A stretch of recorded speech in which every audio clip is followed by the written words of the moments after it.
हो गया।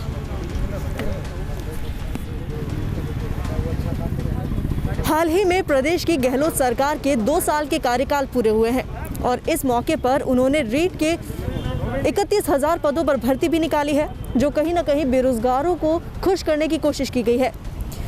लेकिन कहीं ना कहीं बेरोजगारों की और अभ्यर्थियों की कुछ मांगे हैं जो अभी तक पूरी नहीं की गई है।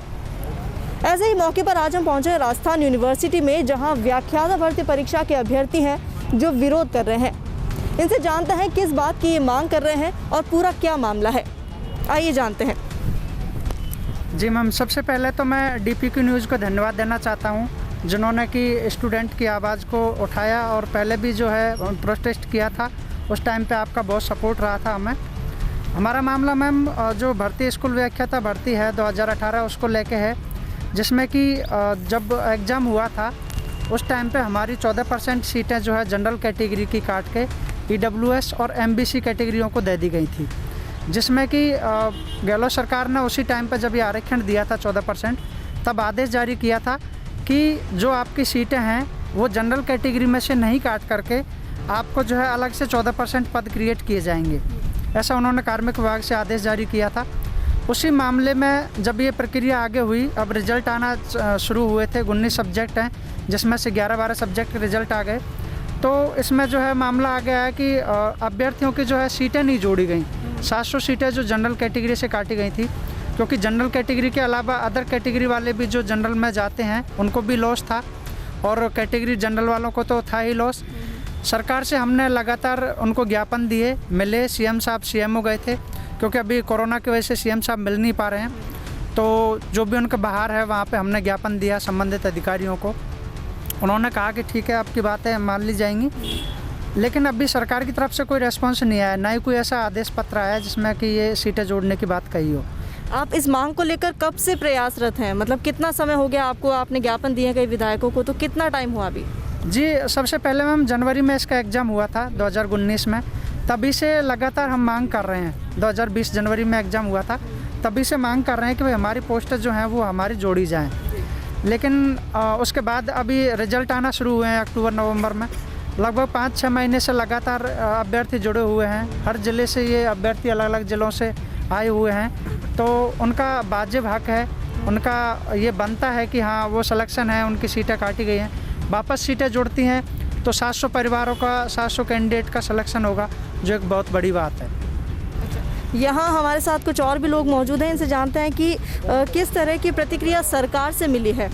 आपको सरकार ने क्या, किस तरह का आश्वासन दिया या क्या बातचीत आपकी सरकार से हुई है? सरकार ने मैम हमारे पास में ये विधायकों को और मंत्रियों को हमने सभी से मतलब CM साहब को लेटर लिखवाए हैं और ज्ञापन दिलवाए हैं। सरकार की तरफ से कोई हमें आश्वासन नहीं मिल रहा है। वही 5,000 की सीटें हैं। सरकार ने जो छोटी भर्तियां थी, जिस प्रकार से हमारे पास में लिस्ट है ACF की भर्ती थी, उसके अंदर सरकार ने 35 पद आरक्षण के बाद में बढ़ा दिए गए और उसके बाद में जो संस्कृत शिक्षा विभाग के अंदर जो फर्स्ट ग्रेड की वैकेंसी थी उसमें 130 पद बढ़ाए, 134 पहले थी और वाइस प्रिंसिपल ITI वाले में भी 41 पद इन्होंने बढ़ाए हैं। इस प्रकार स्टेनोग्राफ लेकिन व्याख्याता भर्ती परीक्षा के अंदर इन्हें 0 पद बढ़ाए आरक्षण के बाद में। जैसे पहले 2018 में विज्ञप्ति जारी हुई थी उसमें जनरल की 50% सीटें थी और कार्मिक विभाग ने ये आदेश दिया था कि जब भी विभाग वर्गीकरण करे शिक्षा विभाग तो सामान्य वर्ग की सीटें नहीं काटी जाए,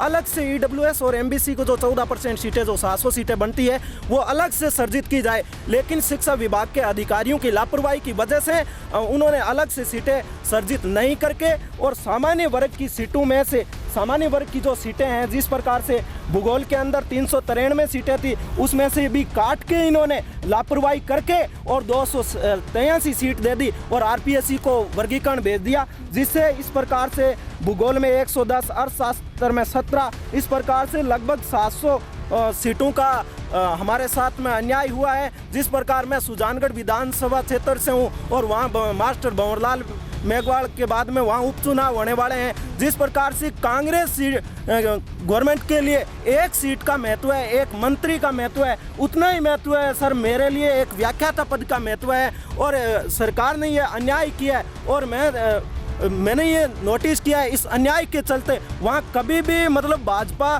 के प्रधान नहीं बने हमारे बिदासर और सुजानगढ़ में, और इसके कारण चलते वहाँ पहली बार भाजपा के दोनों प्रधान बन गए। और मैं सीएम साहब से अनुरोध करना चाहता हूँ, हाथ जोड़ के निवेदन करना चाहता हूँ कि व्याख्याता भर्ती परीक्षा में जो अधिकारियों की लापरवाही की वजह से जो 14% सीटें काटी गई है, वो अतिरिक्त पद सर्जित किए जाए, हम लोगों को न्याय प्रदान किया जाए। इस न्याय को लेने के लिए हम दूर दूर से हमारे साथी आए हैं, और यदि आपने इस मांग को नहीं माना तो अभ्यर्थियों को आंदोलन करने पर आप मजबूर मत कीजिए। हमने बार बार सचिवालय में आकर ये इतने सारे हमारे पास में मतलब ज्ञापन दिए हैं, हमने सचिवालय में हमारे साथी आए हैं, हमें कोई ठोस आश्वासन नहीं मिल पा रहा है। इसलिए मैं डीपी के न्यूज़ से और अशोक गहलोत जी से विनम्र निवेदन करना चाहता हूँ, हाथ जोड़ के निवेदन करना चाहता हूँ कि जो व्याख्याता भर्ती परीक्षा 2018 में जो कानूनी रूप से बिना कानून का पालन किए हुए 14% सीटें काटी गई है,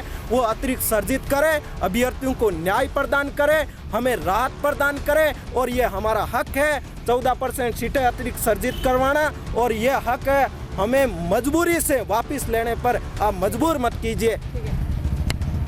तो यहाँ पर सभी की अभ्यर्थियों की व्याख्याता शिक्षक भर्ती के से जुड़े मामले पर नाराज़गी साफ देखी जा सकती है। इन सभी का कहना है कि सरकार इनकी मांगों को नहीं सुन रही है, और कब से ये प्रयासरत हैं, और सभी विधायक और मंत्रियों को ज्ञापन दे चुके हैं, और काफ़ी समय हो चुका है इनकी मांगे, इनको ना तो कोई सही आश्वासन मिल पा रहा है और ना ही इनकी मांगों पर ध्यान दिया जा रहा है।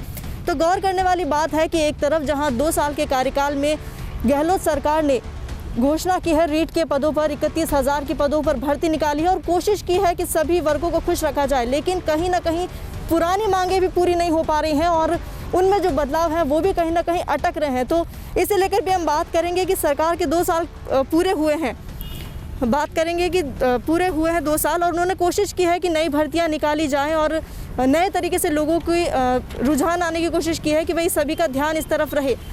क्या कहेंगे 2 साल के कार्यकाल पर पूरा हुआ है और उन्होंने किस तरह से भर्तियों पर आपका क्या मानना है? देखिए हम, जैसा गहलोत सरकार का स्लोगन है कि 2 साल बेमिसाल, लेकिन आप एक आम स्टूडेंट से, आम जो स्टूडेंट है तैयारी कर रहे हैं, उनसे आप हकीकत पूछिए, क्योंकि मीडिया एक बहुत बड़ा स्तंभ होता है आम आदमी की जो जानकारी होती है उस तक पहुंचाने के लिए। आप ये स्टूडेंट है इतने सारे, इनसे आप पूछिए हकीकत में कि 2 साल सच में बेमिसाल रहे हैं या नहीं। बच्चों का ऐसा लगता है जैसे शुरू में कोर्ट कचहरी वगैरह इनमें टाइम निकल जाता, समय पर भर्तियां नहीं आ पाती थी। जब जनवरी में पिछली बार जो प्रोटेस्ट हुआ था, आपने खुद ने देखा है, तभी रीट की घोषणा कर दी थी कि 2 अगस्त को एग्ज़ाम करवा दिया जाएगा। 2 अगस्त निकल गया, फर्स्ट ग्रेड की भी घोषणा की कि 2 सितंबर को एग्ज़ाम करवा देंगे, 2 सितंबर भी निकल गया, अभी तक वैकेंसी नहीं आई है। जब उनको लगा सरकार को कि अब 2 साल हो गए हैं और कुछ बोलने के लिए, क्योंकि मुद्दे तो जनता के कुछ जवाब तो रखना पड़ेगा, तो उन्होंने जल्दबाजी में रीट की घोषणा कर दी। आपको पता है पहली बार ऐसा हो रहा है कि कोई भी वैकेंसी विज्ञप्ति निकलने से पहले ही डेट तय कर दी गई है कि ठीक है आपका 25 अप्रैल को रीट का एग्ज़ाम करवा दिया जाएगा, जबकि विज्ञप्ति का ही कुछ अता पता नहीं है। हर बार सरकार ने यही कहा। अच्छा, रही बात जो नई वैकेंसी निकालने की है, खुद जो शिक्षा मंत्री जी हैं गोविंद डोटासरा जी, उनका खुद का कोष्टक जो होता है नाम के पीछे लगता है, पहले तो सिर्फ शिक्षा मंत्री थे, अब वो बड़ा होता जा रहा है, अब प्रदेश अध्यक्ष भी बन गए हैं और भी छोटी छोटी चीज़ें जुड़ रही हैं। वो खुद का ब्रैकेट चौड़ा होता जा रहा है, बाकी की जो रिजल्ट हैं वो सारे नेगेटिव हैं। आप देखिए उनके खुद के जो विधानसभा क्षेत्र है वहाँ से बीजेपी आई है, उसके कहीं ना कहीं, क्योंकि जब युवा राजस्थान यूनिवर्सिटी एक ऐसा बड़ा प्लेटफॉर्म है जहाँ पे सभी डिस्ट्रिक्टों के लड़के मौजूद हैं, उनको पता है कि जब आप बच्चों को संतुष्ट नहीं कर रहे हैं तो कहाँ से आपको वोट देंगे, कहाँ से युवा सपोर्ट करेगा। सिर्फ गहलोत जी के आश्वासन से तो कोई मानने वाला है नहीं, तो उनका रिजल्ट भी उनको भुगतना पड़ा है। और जैसे ही उनके रिजल्ट चुनावों के नेगेटिव आए, उन्होंने तुरंत ही अगले दिन ट्वीट करके और कह दिया कि ठीक है रीट की वैकेंसी आ रही है। तो अगर सरकार को युवाओं का साथ चाहिए तो निश्चित ही उनको संतुष्ट करना पड़ेगा। जो भी उनकी समस्याएं हैं उनको सुनना पड़ेगा, चाहे वो गहलोत साहब खुद सुने या किसी अपने प्रतिनिधि हैं उनको फीडबैक उनसे लें, जो भी है करना पड़ेगा उनको। ये इस तरह की मांगे आपने रखी है, अगर नहीं मांगनी जाती है तो आगे की रूपरेखा आपने क्या सोची है कि रणनीति कैसे तैयार करेंगे, आगे क्या करने वाले हैं? जी मैम, ये राजस्थान का युवा है, हर परिस्थिति के थपेड़े ऐसे खाए हुए हैं। अगर सरकार साफ साफ शब्दों में चेतावनी है हमारे स्टूडेंटों की तरफ से, और मैं गोविंद मीणा नाम है, साफ साफ कह रहे हैं अगर सरकार नहीं मानती है तो फिर से सड़कों पर उतरेंगे, फिर चाहे हमें गिरफ्तार करें या फिर हमें जेल में डाल दें, पीछे नहीं हटने वाले हैं। क्योंकि पहले भी कहा था ये हमारा हक है और हम दो साल से लगे हुए हैं, हमारी सीटें काट ली गई हैं। आपके खुद के आदेश हैं, कोई हम आपसे गैर वाजिब मांग कर नहीं रहे हैं, आपके खुद के आदेश हैं कार्मिक विभाग के कि अलग से EWS MWS के 14% सीटें क्रिएट करेंगे, तो बिल्कुल आपको करनी चाहिए। और यही मामला है, ये स्टूडेंट आज तो इतने हैं, कल और ज़्यादा होंगे, और अगर सरकार कुछ दिनों में इस पर एक्शन नहीं लेती है तो फिर पूरे प्रदेश भर में ये आंदोलन होगा। तो साफ साफ कहा जा सकता है कि सरकार को चेतावनी है कि अगर इनकी मांगे नहीं मानी गई तो ये एक आंदोलन का रूप ले लेगा। पहले ही गहलोत सरकार काफ़ी चीज़ों से घिरी हुई है। यहाँ गोविंद जी हमारे साथ मौजूद थे, जिन्होंने साफ ये कहा है कि गोविंद सिंह डोटासरा जो शिक्षा मंत्री थे और उसके बाद उनका दायरा, राजनीतिक दायरा बढ़ता गया, जैसे PCC अध्यक्ष उन्हें बना दिया गया, और इनके अनुसार ये शिक्षा विभाग पर ध्यान नहीं दे पा रहे हैं। इनकी मांग है कि शिक्षा विभाग पर ध्यान दिया जाए, इनकी मांगों पर ध्यान दिया जाए और पूरी तरह से इन्हें आश्वस्त करें या फिर इनकी मांगों को इनसे बात की जाए सीधे तौर पर।